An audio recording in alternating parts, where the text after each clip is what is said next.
Hey, welcome everybody. This is John Paul, Dr. Speed Selling. This is another exciting episode of the Raging Verbalist. Raging Verbalist, for those who are keeping track, this is number 268. And if you're new, welcome. Glad that you're here. And if you've been here a while, glad you made it back. You can always check us out on YouTube every Friday and also on Facebook. Our Facebook group is Position to Win Book, and all of that. Now, Raging Verbalist is where I talk about a variety of different topics that pop into my head. Don't veer off much into politics. It's hard these days, but we stick with the line, and we always have a provocative and exciting topic. And of course, the person who asks me those questions, the person who stands in for you, is the ever lovely Sandra. Sandra, welcome. Hello, how are you doing today? I'm doing great. This is a topic that seems very top of mind today. That's right. So, we're talking about the war of the remote workers. So, why is there such an argument over remote work? The biggest pushback that's going on with remote work is that when the pandemic hit, and we can now say that in YouTube land, but when the pandemic hit, a whole bunch of companies said, well, we can't have people at their jobs and at their cubicles and at their desks and all of that because if they transmit the disease, if it goes rogue and goes wild, we might be, we might lose an employee, but we might be sued or whatever it is. So they kind of said, well, let's just everybody's going to go remote and toss that out. But the argument over remote work is, well, when does it end? And this has become a really big push right now because people are saying, I don't think it really worked the way that it was supposed to work. I mean, people said they were going to be more productive, but the facts don't seem to bear it out. Now, I don't think it's that clear cut a case, but we'll delve into that a little bit deeper. And what has happened since you wrote Remote Work for a Better World? Well, the world has gone crazy in a lot of ways, or insane, or into if you're British, I guess a cocked hat would be a more appropriate way to say it. But when we wrote Remote Work for a Better World, literally we wrote it as the pandemic was raging on, and we put it together in 17 days. And then it took that long because we couldn't get Amazon to agree with it. That's how we ended up with Remote Work for a Better World as a title. And what we wanted to do is talk about some of the technical things that you needed to do to make sure that you would be productive working remotely. We priced it, we thought, fairly inexpensively, made it available on Amazon Kindle exclusively, and really hoped that people would read it and say, okay, here's how I can actually make remote work work. Unfortunately, sales have been okay, but unfortunately, a lot of people didn't really ever do any of that they should have done. And in fact, what has happened since then is that we've had millions, tens of millions, I guess hundreds of millions, maybe billions around the globe who became remote workers, and they just kind of were just shot out of a cannon and away you go. I still see mistakes every single day from remote stuff. And then, of course, there was this whole thing called Zoom fatigue, uh, and no one figured that one out. Also, what happened is like schools, when they started teaching people or children through Zoom, attention spans being what they are. Hey, if you've watched, you know, Instagram or TikTok, or heaven forbid you get on a on a YouTube video that's 3 minutes long. I mean, you got to do a short. Got to do a short. Got to have a lot of cuts in there. Got to go fast. So all of that has happened since we wrote the book. The book is still valid. There's a lot of great points. Should be updated, but frankly, it's one of those things where we're yelling in a hurricane. And are you surprised that Jamie Dimon, Elon Musk, and others have said it's a failed idea?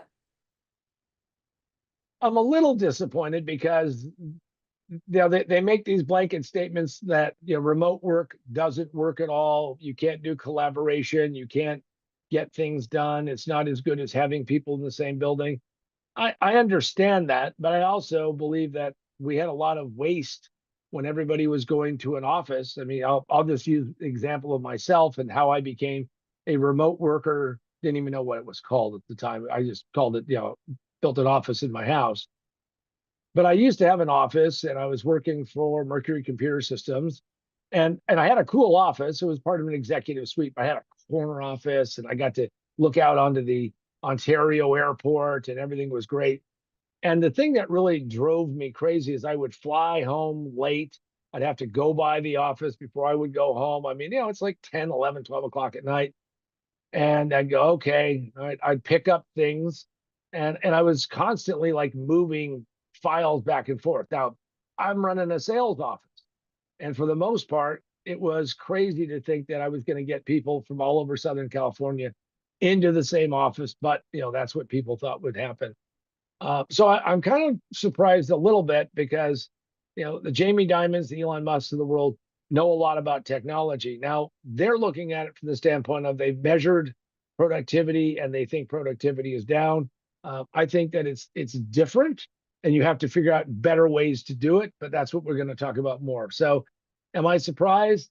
Somewhat. Am I interested in their being, in their discussion and what they're saying? Of course, because they're very smart. And is remote work going to just fade out? I think it's going to be here forever because there are certain jobs, certain things that you can actually have people work remote. And assuming you do all the things correctly, which is what we're going to be talking about, then you're going to get great productivity out of people and you're going to be able to hire people wherever you need to hire them. That I think is going to be there. Will it fade as a de facto everybody is going to work from home? Yeah, I think that's going to happen. We're going to end up with a hybrid model, as some people call it, where you work so many days in the office, so many days at home, and we'll have to see how that functions. But I don't think it's going to ever just fade out. I think it's going to be altered and changed, and hopefully, some of what we're talking about today is going to sink in, and businesses will be smart enough to fix things so they get more productivity because that seems to be the gap that we're dealing with. And what were the big mistakes made in the transition to remote work? When someone is going to be successful at working remotely, working from home, working from the road, they have to have a certain mindset. When you flip a switch and say the world is in pandemic mode and everybody now has to work from home, well, the mistakes are is that people weren't properly equipped to work from home. First off, they may not have had the space, so they couldn't segregate themselves from their activities, whether it was children, pets, spouses, significant others, other people dealing with them. I mean, I've seen all of those kinds of mistakes. The other thing is that not thinking about how much it's going to cost you to build out the infrastructure. Everybody likes to say, I have high speed Wi-Fi, high speed high speed internet. And the reality is that they don't. They don't, because like what we're doing now as we're putting this together, we are dependent upon this massive amount of infrastructure. By the way, the infrastructure, because of remote work, improved quite a bit. Now, I see, like I said, mistakes every single day when I'm watching people being interviewed or when I'm involved in a big Zoom call and the mistakes that people make. So they did it badly and they made mistakes, and they made mistakes because they didn't have the proper equipment. And no one assumed, I mean, and especially when you get IT involved. Now, I just quick story, had a client, I was the consultant. I had a bunch of salespeople that I was working with, and I got the laptop that everybody got because John, test drive it on the road.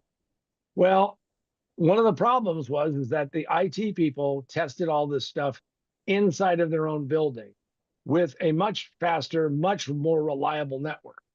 All I can tell you is in those days, I would check into a hotel because of the client. We were Marriott Courtyard people.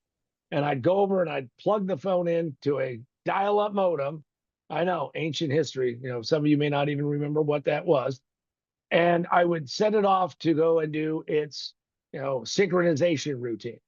And I'll never forget having this thing synchronized for 11 hours before I had to check out and move along. And of course, their IT department was, I'll use an F word, flummoxed, because they couldn't figure out, well, why wasn't this going faster?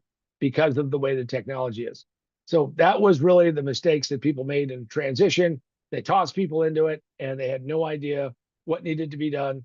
and how to describe it to people and what needed to happen. Now, if they in fact had taken the time and done a little bit of research, and of course, I'm biased, and gone out and said, hey, you know what? Maybe there's somebody who's already thought about some of these things. Maybe there's somebody who's thinking about this stuff. And they would have picked up the most important book they could have picked up. That one right there, Remote Work for a Better World. They would have seen that there is a better way to do it. And that's available still exclusively on Amazon Kindle. Now, is it perfect? No, but what it does is it talks about all the things that you have to think about and do when you're going to do remote work. And there's a lot of things that have to be set up. And this is the hardest part, is that trying to get people to understand the infrastructure side, the physicality of it, but more importantly, the mindset. So that's something that will happen. Also, while you're at it, you could go out and you could pick up. Most businesses fail in the first 5 minutes. It just takes them 3 to 5 years to realize it. Position to Win, available physically from Amazon, Barnes and Noble, Books a Million, wherever books are sold. You can go and actually ask for this and order it, because this is, as they say, a physical book. You can go and get it from positiontowinbook.com, positiontowinbook.com. Ask for a autograph, and I will gladly do that for you. Also, you can go and then pick it up digitally, and it's available Kindle, Nook, and Emma, and not Apple iBooks. And of course, if you're out there and you are raging about remote work, maybe the best way to handle that rage, to temper it, is to go out and get a Raging Verbalist mug. Check that out. Yeah, this is a sample one, but whenever you want to have a little bit of rage, you can go just pick that up. All right. So with that, Sandra, where do we go next? All right. So, do you know people who aren't suited for remote work? I think that we now know more people than I thought, because the freedom of schedule, the freedom of not having to show up. I cannot tell you how many times I've dealt with clients who had people working remotely, and previously the person would show up at 8 o'clock in the morning. But now that they were remote workers and all they really had to do was scamper in their little bunny slippers down to a makeshift office and do that, that people couldn't show up on time.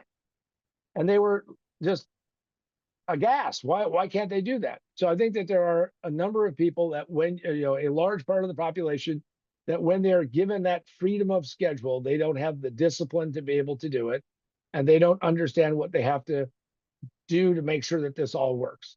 So I think that there are people, and by the way, that just speaks to the fact that we should probably develop a checklist or a test or something to see if somebody's actually going to be able to do that. When you work remote, and I have worked remote for many years, since 1987, I've worked remote all the time. Never really wanted an office again. Used to have offices at client site. My favorite was, I had this office in Las Vegas when I was working with men's clinics. And I'd get up on Tuesday morning and drive to Las Vegas, have breakfast with the COO, and go and work in the office. Before then, I would fly around the country. That was kind of crazy. But see, that was a situation where, we needed to have the cohesive team together, because that was the only way to do it. So I think there are people who aren't suited, and you can almost pick them out, because they're the people who cannot show up on time. They're the people who don't understand that they have to control their schedule. And more importantly, they need that other involvement with other people. I think there's a lot of social conditioning where we're, kind of a tribal group, and you might lose some of that if you have people working remote. And have you ever seen a situation where people have done it spectacularly bad?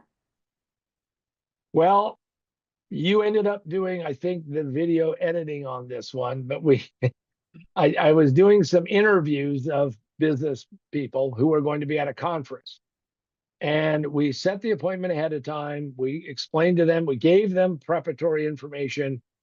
And this guy shows up for the interview. And this is remote work, because this is, to me, I'm not this Puritan about what is or is not remote work. Remote work is, you're not in a physical office where you can get things done.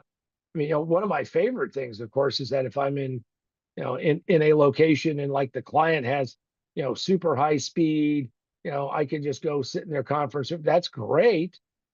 But oftentimes we don't have that. So here's this guy, and he knows we're going to do an interview, and he wants to do the interview because this is getting him exposure to a potential audience to buy his products and buy into his gig. So the first thing is the guy is laying down on his bed, and on his tummy, he has the laptop. And so we have a really good nostril cam shot while I'm trying to do the preparatory.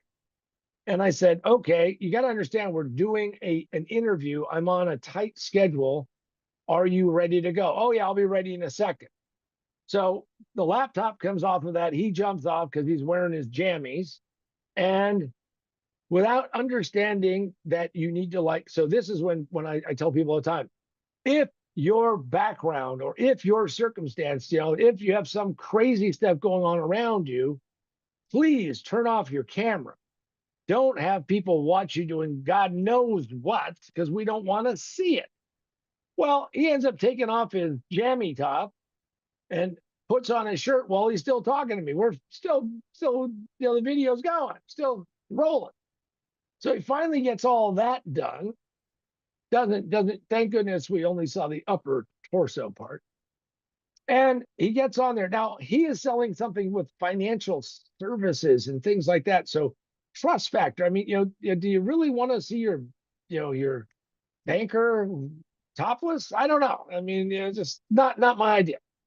So he got through all that. And then while he's doing the interview, these roving bands, and Sandra's point out that they were not a band of crazy little people, midgets. They were actually his children, come bouncing in and jumping all over his head and his body, and we're still doing the interview.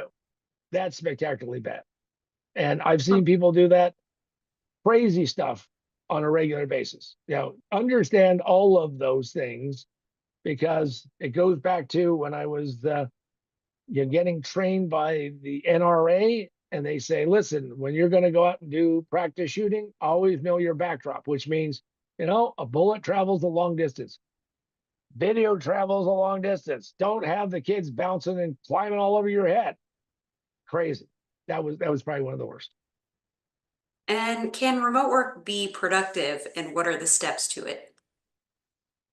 The answer is absolutely. I have built virtual companies that are very productive. The thing is that you have to develop a communication strategy. You have to think about it. It doesn't happen naturally. It isn't, well, whatever, or it's all gonna come together. No, you have to keep working on it. It's going to cost you money. There's no free lunch.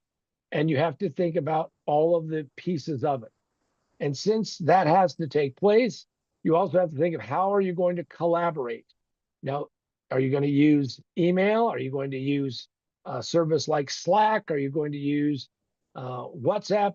With seemingly 9 million billion different ways to set up groups and communicate and all of these other ones, all I can tell you is that you have to pick something and you have to be very disciplined and figure out what you're going to do.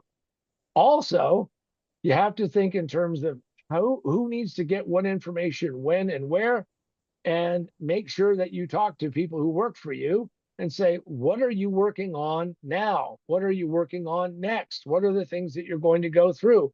What are the deadlines? What are the things that you have to have happen? Once you do that, once you capture that, then you are on the road to being much more productive. I think that what happens is that most of the time people go onto Zoom calls, they zone out, they do a lot of what I call the yeahs. Oh yeah, yeah. They get off the call and they go, woo, made it past that one, and they forget about it. It's like the Men in Black. You got the little flashlight, and away you go, and you can't remember a damn thing. So you can make people more productive, but you have to take the time to do it.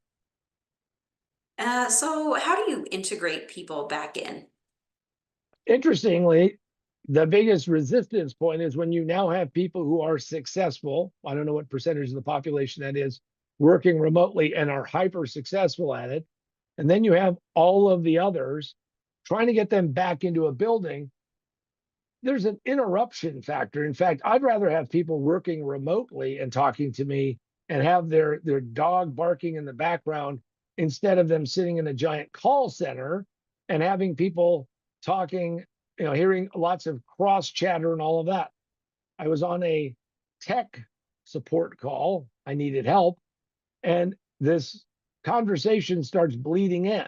Now the guy's wearing a headset, I'm sure, with a nice boom microphone and everything is going well. And what do I hear? These two people start talking and they start talking about how fat this woman is and they start mentioning her name. I don't care about that part. That has nothing, I'm not on a health hotline.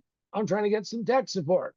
So I think the integration of people in is that it's going to be a challenge because it isn't like you can go back to the old ways.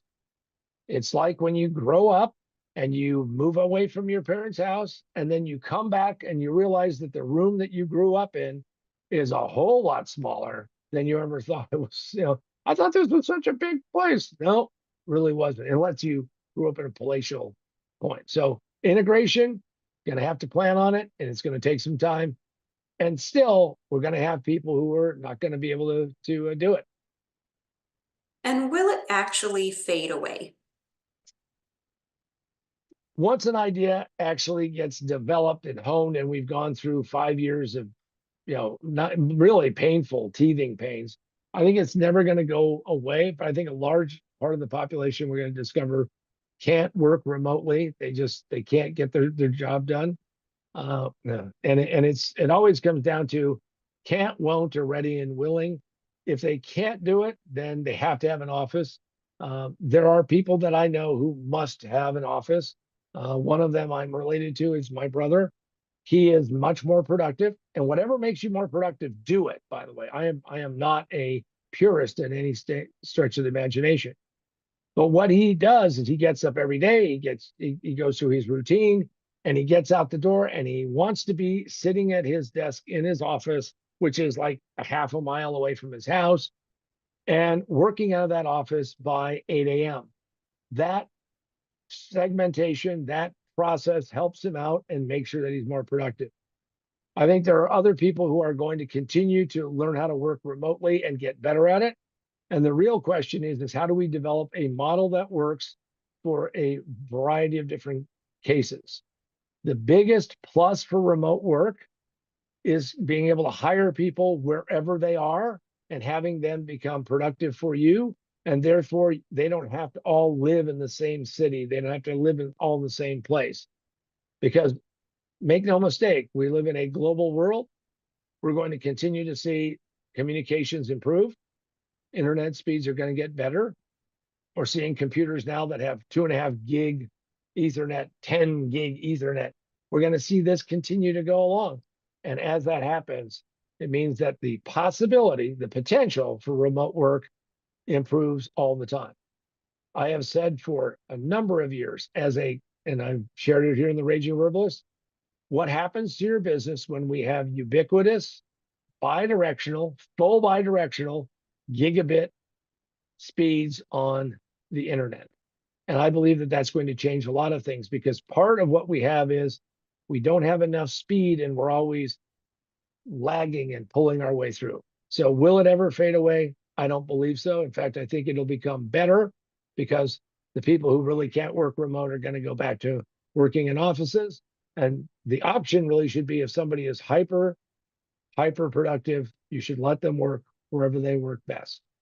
And with that, I want to thank all of you for come on the Raging Verbalist. This has been the Raging Verbalist number 268. And for myself, John Paul Mendoza, Dr. Speed Selling, and the ever lovely Sandra, the Raging Verbalist is wrapped up for another week. And hopefully it means that you'll be a better, more productive person than you were before.